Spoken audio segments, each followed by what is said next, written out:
propuse que tuviéramos... Mami, no sé cómo decirte esto. Ay, Dios mío. Propuse que tuviéramos como una relación de matrimonio abierta. ¿Qué? ¿Y cómo has podido ocultar tanto esto, Jasmine, en tanto tiempo? We've had the same conversation how many times? Talking about it, it's one things, and making progress in other things. We never make progress. Are you scared to walk away? Are you scared to walk away? What? Like, I wasn't gonna say anything, but she was just saying, you're just... Miami got to your head, and just nasty comments about you and like things that you wear. Just nice. Like, oh, that's lovely. Just tread lightly, be cautious. That's all I'm saying. So we're heading towards the end of the season, and after this episode, a few things are true. Jasmine's mom is the only person that can hold her accountable. Another thing that's perfectly clear is that Darcey and Georgi are definitely going to be on the last resort. And then there's the Florida crew, which is literally like a coalition of all the insecure girlies that are forcing themselves to be friends when really they're just projecting onto each other. We have a lot to talk about. Let's get into the mess. Hi guys, welcome back to Nikki Faces Reality. We are here to discuss 90 Day Fiancé, Happily Ever After, heavy on the question mark, because honestly, these people are not happy in partnerships, they're not happy with their families, and they are not happy with themselves. So I will add in the timestamps as always so that you guys can skip around as you please. Before we get into it, as always, remember that this is a recap video. I will be giving you a recap of the episode along with my commentary. If that is your vibe, please make sure to subscribe. Also, while you're here, make sure to like and comment and hype. It really does help with the algorithm. Y'all, we're gonna start this off with Jasmine. So for some reason, this segment starts off with Jasmine's pregnant ass going through a slide, which she needs to sit her butt home, but she's here with Coco. And then here comes Matt pulling up in a tow truck. And I had seen in the streets that he works in cars. He builds cars, sells cars, but apparently this tow truck situation is brand new. He just bought it. Jasmine is shooketh because she's like, you spent $150K on a truck. Meanwhile, you don't even know how to use it. And I would be freaking out too if I were her, because hello, that money could have gone to your kid. But the way that he's thinking about this is, I need more income. You need to not complain, because his mindset is, if I'm my own boss and I create my own schedule, I can be there of service to you whenever you need. Apparently she's been telling him to get a real job, but he's like, you say that, but you don't actually want the real job. Because 1, you don't have any friends here. 2, you're having a baby. 3, you don't have support. I'm your support. And you know, I hear him. He wants another job. He wants to have the money flowing. But the fact that he has not taken a course, doesn't even know how to use this tow truck, and he just expects the clients to fall on his lap, I was like, Matt, don't make me side with Jasmine right now. But what is clear and brewing under everything with these two is that they're stressed about their families. Because as you guys recall, they haven't told either side that they're pregnant. So he's thinking, okay, if I have another source of income coming in, once I tell my mom that I got my girlfriend pregnant, she'll feel confident that I can support my girlfriend and my baby. So that's where he's at. She's over here like, I'm so alone. I don't have any support, which I find crazy every time she says. Because if you didn't have support, why did you leave your husband for this man?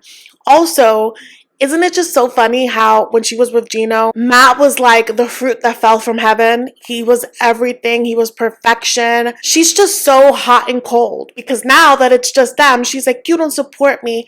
I don't see you excited about this baby, as he's plotting for more money for this baby. It's just, even now on social media, she's so hot and cold. One day, I don't love you. Please come pick up your mail. The next day, it's like, we're in love. He's the best love I've ever had. He's building me a gym. He's gonna adopt my kids.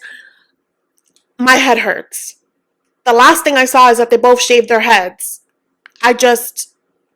She's a lot. But the core of their segment really is, it's time to face up. It's time to face the truth. And there's a truth that none of us can run away from. And it's when we lock eyes with our mothers and tell them some crazy shit. Listen, I don't care how old you are. There is something about a Latina mom that will send chills down your spine. I am 34 and I still gotta like puff up my chest when I'm about to say something because they're scary. The fact that she's going to have to tell her mom, hey, I've talked to you every day and I've been lying to you. I was like, good luck, girl. So she calls up her mom. She tells Matt to not speak, that he does not exist. And she's having the little small talk with her mom, and then her mom is like, how have you been? And Jasmine's like, Mom, I have something to tell you. It's really complicated, and I just, I respect you so much, and I just didn't want to disappoint you. And then her mom is like, calmly, which is scarier to me. She's calmly like, what's going on? And Jasmine's like, oh, I haven't really been honest about how things have been with Gino. I was really depressed, and our marriage was just not what I thought it would be, and we're not together. And the mom is like, how long have you been together? And when Jasmine says a year, her mom was like, you haven't told me for a year? Jasmine says they talk weekly. So the fact that she's been lying like this, that alone would break my heart as a mom, right? That alone would break my heart as like a sister or like a friend. But it gets worse, because then I did not expect her to come clean about the open marriage, because for me, that would be the shameful part. Obviously, our parents know we're adults, they know that we're like out in the world. But at the end of the day, open marriages, open relationships, non-ethical, whatever you want to call them, they are taboo in a lot of cultures. So I did not expect her to go this explicit with her mom. But when she told her mom, yeah, I suggested an open marriage, and then I met this guy at the gym and he said he was in love with me, her mom is like, you did what? A divorce didn't seem like it would have been the better route for you? Like, what? And that's the question that we all had, because it was never about being with Gino and having this open relationship. She wanted her cake and she wanted to eat it too, and she ended up knocked up. So her mom looks disappointed. She looks grossed out. And then Jasmine says, I'm pregnant. Her mom is just shaking her head, because she's like, I cannot believe this. How long have you been pregnant? 7 months. 7 months you've been hiding this from me? Her mom is being expressive, but still very calm, not yelling. She's not even saying, I'm disappointed in you, but you can see it in her face. And Jasmine admits that she's ashamed, and I feel like that's probably the only time we'll ever hear her admit that. I feel like she's so prideful. In every other situation, she's been gung-ho about how, she didn't do anything wrong because it was open marriage. No, girl, you know, open marriage or not, this is not a good look. And I think that this was the only confirmation we'll ever get. We're going to see her probably at the tell-all still not owning up to the fact that this is shameful, that this was messy and it didn't have to be, But there's something about being faced by the mirrors in your life. And, it's different for everyone. For a lot of us, it could be our moms, it could be our siblings, those people that you can't lie to. And that was that moment for Jasmine. She breaks down, of course. Her mom is just like, okay, what are you going to have? She tells her it's a baby girl. And you could see her mom just being really heartbroken, because on top of the fact that her daughter was hiding all of this, she's alone, And Jasmine is like, oh, Matt wants to meet you to show face. But Matt didn't say that he wanted to come. He only came because Jasmine called him. And he's like, oh, Matt, I love her. I'm going to take care of her. And I love that her mom was like, okay, well, I don't really know how to feel about a man that would get with a woman knowing that she was in a relationship already. A marriage at that. Entonces, ¿cómo él aceptó tener una relación contigo dentro de una relación ya formalmente, verdad, que tenía dentro de un matrimonio? And, Jasmine is translating back and forth. And Matt says, oh, well, I did it because, I'm single and whatever. Like, we liked each other and we weren't here for anything serious. And like, even if her mom cannot understand that, the fact that that would be his disposition in talking to a parent. What were your intentions? Because I'm in my 30s, I'm single, and I don't know. It just sounded like something I could do on this, whatever. I wasn't dating anybody, so it's like, I'm already friends with you. I didn't mind it. I knew I was gonna look stupid, but. And so you see Jasmine kind of like putting makeup on what he said and saying something more polished to her mom, but she's looking at him, and I'm like, you know what, Jasmine? That is the guy that you chose, though. You thought the grass was greener wherever he was, and now look. So she's just in disbelief. Her mom is in disbelief, and her mom right about broke my heart when she was like, well, I'm really worried because you're all by yourself. I hope that you're okay. Hopefully you can come here or I can come to you. Hopefully we will see each other one day. And I have so many feelings about all of this, right? Because one, her kids are in Panama, right? She's had her green card, her paperwork stuff that has allowed her to travel for some time. And maybe if she wasn't distracted with Matt, maybe she would have, taken a trip to Panama to see her kids and her family. But now she feels stuck. One, because she's pregnant. Two, because Gino has reported her to immigration. So it's risky to travel out the country now. But I'm just thinking about the shoulda, coulda, wouldas, right? Like that window of time that if she weren't so selfish, she could have benefited from for her family. So now she feels ashamed, she feels alone, she's crying, and she just feels awful. And I feel bad, but this was inevitable, right? No matter what, this conversation with her mom was going to be hard. I just kind of think it's sucky that she waited to like so close to when she was gonna pop, But there's that. Let's move on to the next, which is Darcey&Georgi. They are in the car ride from hell. The vibes are not great, but they get to the venue for the fashion show.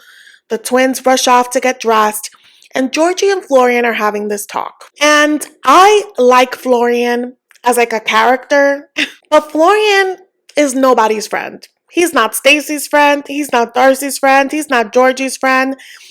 And I'm like, Georgi, tread lightly with what you say, because whatever you say, he's going to tell Stacey, and Stacey's going to spill it on Darcey at her weakest point, because that's what they do. So Florian is having this talk with Georgi about how they need to work on trust. And Georgi is saying that he purposely hides his money from Darcey because he doesn't want her to make plans with his money. Kind of like worried that she's gonna tell me, oh, you make that much money, oh, you need to pay for that, you need to spend your money there. Like I don't need somebody to tell me how to.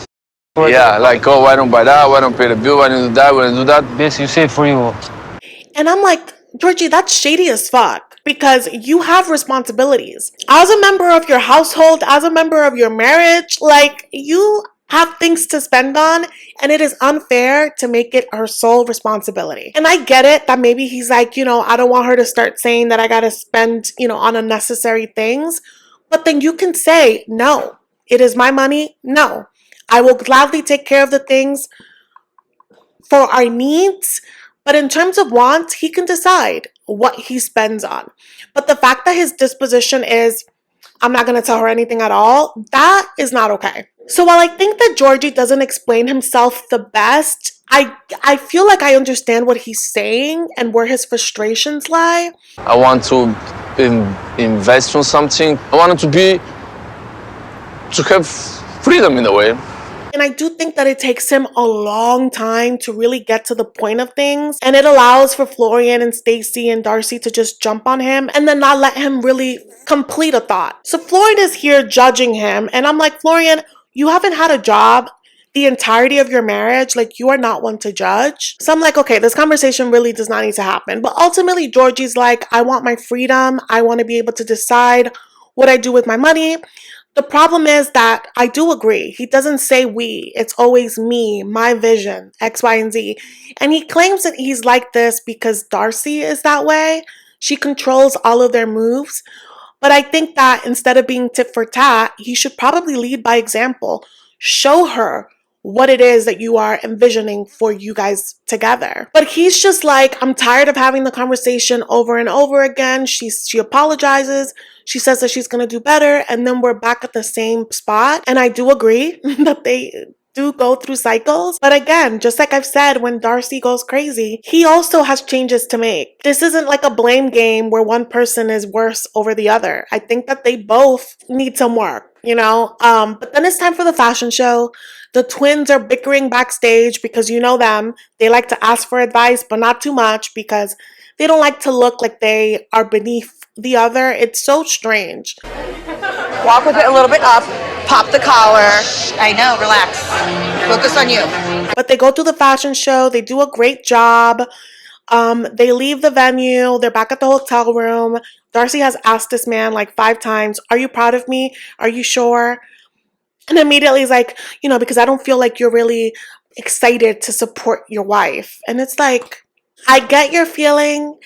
I validate that, but you but when you start a conversation that hot, like, you don't have many places to go. It's gonna go from 100 to 1,000. Like, let's take it easy, And they're both heated. So you already know. And so she's basically like, I don't feel like we're a team. And he says, how can we be a team if you make all these decisions and don't let me in on it? It seems like whatever you have and want, it's for you to know and for me not to have any inkling of it, because you feel like it's going to be taken away from you for some reason. And have I ever taken anything from you? I've given you. You offered that. I'm not like, Darcey, can I come live with you? I never ask from people, never. Why you give something to somebody when after this going to be like, oh, you use this against them? And something that he does say in the confessional, which I wish he would tell her to her face, you want me to be this man in our marriage, this man that leads, but then when I start to, you don't let me. You don't follow. She want me to take the lead, but she don't let me take the lead, which is confusing for me. She's over the place sometimes and she don't really know what she want either. And I agree. We've seen that in action. I think that she wants to be this boss babe. She says that she wants a knight in shining armor, but then doesn't let him do what knights do. And so at this point, Darcey is charged, thinking about the things that her dad said and feeling like, Georgi may not be here for the long run. Georgi is thinking about the trip to Bulgaria and feeling like time is fleeting and he just wants to make sure that they're not repeating the same things. And Darcey's like shaking her head and she's like, everything that you're saying lets me know that, you want a divorce. Like, are you just like afraid to do it? And she's like laughing as she's saying it. And I'm like, this is probably the most serious and scariest that I've seen Darcey. Are you scared to walk away? Are you scared to walk away? What do you want me to do? No, because I feel like that's what you truly want, because you're just talking about how you miss being back home and everything. What are you talking about? Like, always, just said that that's the problem, you never get it. But I agree with what she's saying. And he like gets up from the bed and is like shouting, and it's like, I'm tired of having this conversation. We're always going in circles. And I'm like, Georgi, you are this close to being like, it's over. But he can't take the plunge.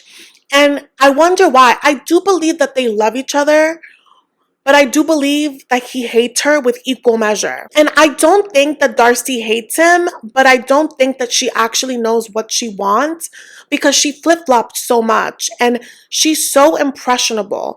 She'll say that she wants one thing and then Stacey is in her ear for 5 seconds, and it's like whatever agreement her and Georgi made has no weight. So he walks out of the room, he's angry, she's, stressed, crying. But I'm like, neither of you know what you want. Again, I don't know how they got married, but he leaves and talks in the confessional saying that he has something really important to tell her.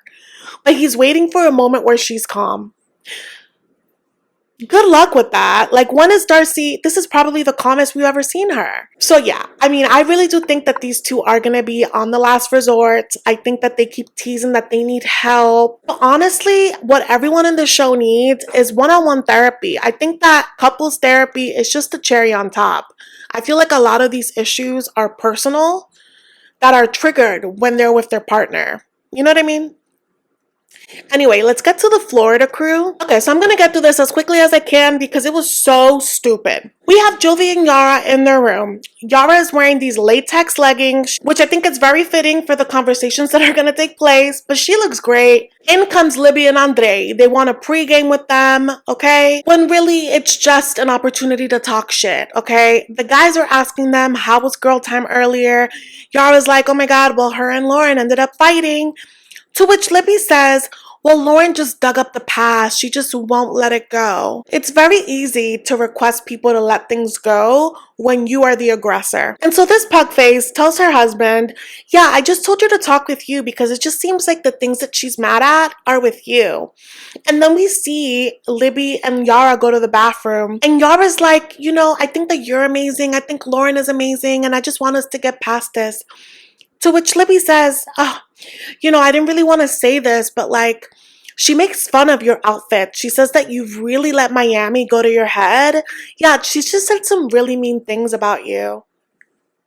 I don't believe that. I don't believe that Lauren was talking shit about Yara's outfits. We've seen Lauren on camera be like, I could never get away with the things that Yara wore.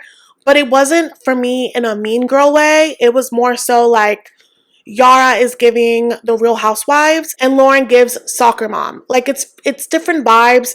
And I think that in many ways she admires Yara. She just knows that like it would look like a costume on Lauren versus Yara. So I don't believe that that was malicious, but I do believe that Libby's being malicious. And the way that just last episode, she was like, and the way that you think I have malicious intent, that really hurts my feelings.